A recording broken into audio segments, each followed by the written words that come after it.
and welcome back to the channel where today I'm excited to be talking about my top 5 best musical films of all time. Before we get started, I want to give a little shout out to my new lighting rig behind me, which I am very excited about. That's working wonders, so please comment down below about that. And as always guys, if you enjoy this video, please, share it with a friend that you like, a family member that you love. Even if you don't enjoy the video, share it with someone you hate because it really helps me out and I appreciate your ongoing support. So in 5th place is The Wizard of Oz. Now, this is a really interesting film because when this first came out, it was a massive flop. And it's only in recent years that it has become this cult classic. And reportedly, working on set for The Wizard of Oz was hell. I don't know if you know about the stories behind the scenes, but just to give you an example, the original actor who played the Tin Man, he actually died from inhaling the lead that was in the Tin Man's face paint. So they had to recast him. So that's just one of the many ththings that went wrong behind the scenes. However, it is the 5th best musical theatre film of all time for me. And there's a reason that it's so well regarded, nearly 100 years later. There is some really stunning world building in this, and that's a testament to the fact that all the sets were built by hand, and there's no green screen or anything, it's all practical effects, and the world building in it and the characters is just phenomenal. Margaret Hamilton as the Wicked Witch of the West will always go down as one of the greatest cinematic villains of all time, and Julie Garland as Dorothy is just so sweet. You really engage with her character, she's so lovely. And her rendition of Somewhere Over the Rainbow towards the start of the film is so beautiful. And in fact, all the songs and musical numbers in this are just phenomenal.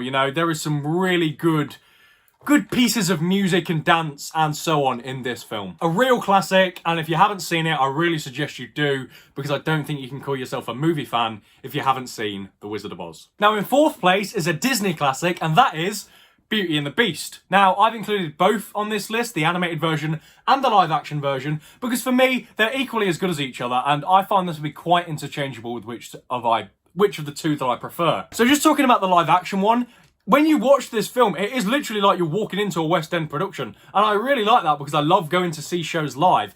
And this is a really good film and it captures that. The acting in this is phenomenal, and for me it really improves upon areas of the original which I didn't love quite as much as the rest of the film, such as the characterization of the Beast, the world building, and so on. But there's a reason that the classic is the classic, because it is great. The voice acting is phenomenal, as is the animation. This is the only animated musical on this list, which says a lot as to how great it actually is. The story about falling in love with someone, not based on their appearance, and learning to love someone who is a beast and is a villain is really beautiful. And it shows that, everyone deserves love, which is a really nice lesson for a movie to have, especially a kids movie. Well scripted, great songs, great characters, absolutely phenomenal, really great film. Taking us into the top 3 is the most recent film on this list, and that is The Greatest Showman. This film really is the greatest show. It makes the world come alive like a million dreams. I am brave, I am bold, and from now on, I'm going to stop making stupid puns about the lyrics to the songs. But genuinely, I love this film,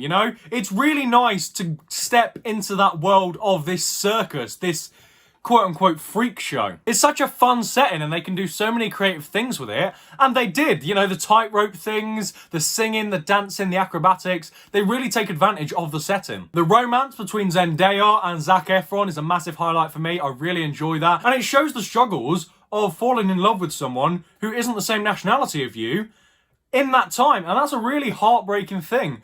But it's fascinating to watch. Hugh Jackman kills it as P.T. Barnum. And regardless of your opinions on P.T. Barnum, I think that this is just a great film and a great characterization of him. The journey of the characters in this, these, freaks as they were called back then, is really engaging. You really feel those emotional beats when you need to. And watching Hugh Jackman's character, P.T. Barnum, take advantage of them a little bit and lose his way is a very good part of the story that I enjoy. Just a really fun, magical film that I think is very rewatchable. In 2nd place for me is Mamma Mia. And as well, I really like that it's a modern film. It tells the story of this girl who has 3 potential fathers, and that's quite a modern issue. And I like that it delves into that because it makes the film and the characters feel so real. The music in this film is great, and I think it's really clever how they work the songs of ABBA into the story without it feeling like they're crowbarred in. You know, they feel like they are the songs that belong to the tale. Amanda Seyfried as Sophie is really lovable. She's one of my favourite movie characters of all time, actually. And Meryl Streep as Donna.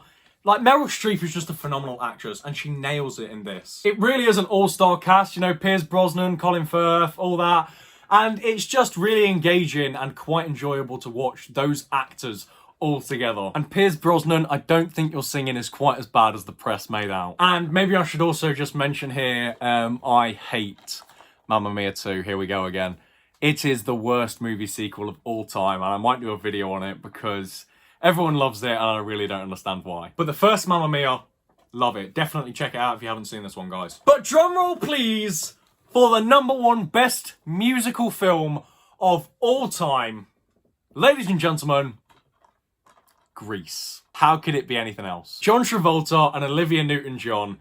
Oh, Danny and Sandy, they're my favourite movie couple of all time. No other movie hits me in the same way these two characters do. You feel that teenage sort of puppy love, but you've also realised that it's quite grounded as well, and these two characters really do care for each other. Even if you're not into musicals, you know, the main story is this high school romp, this romance, this sort of high school comedy, and I think that that is a great setting to put a movie like this in. Grease hits the right emotional beats without being too overindulgent in them, and that's a real difficult middle ground to strike, and I think it's really impressive that this film does it so well. The songs, the dances, I mean, there's a reason that you hear the Grease melody at every wedding you go to, guys. It's because they're so friggin' brilliant. Even if you haven't seen Grease the movie, you've heard the songs, and you've done the Grease lightning dance, and you know you have, so don't disagree. I watched this film as a kid, and it was one of my favourite movies growing up, and nothing has changed. The older I get, the more I watch it, the more I respect it, the more I enjoy the film, and the more of the jokes that I pick up on. It's quite an adult film,